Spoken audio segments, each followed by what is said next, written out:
অ্যাসেম্বলির মধ্যে তো আমাদের মোবাইল সাইলেন্ট মোডে বা ফ্লাইট মোডে থাকে, ভাইব্রেশনও থাকে।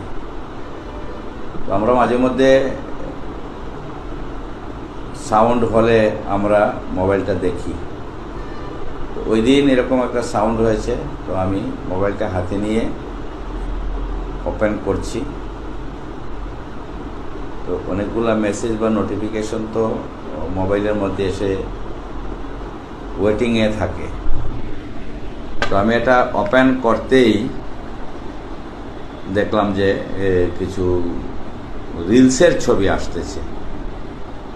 তো কী আসতেছে আমি সেটা ভালো করে দেখিও নাই। স্মার্টফোন আমি ব্যবহার করি ঠিক আছে, কিন্তু এটা ভালো করে চালানো আমি জানি না। এটা বলতে লজ্জা নেই যে এটা ঠিকঠাক অপারেট করা আমার পক্ষে কঠিন।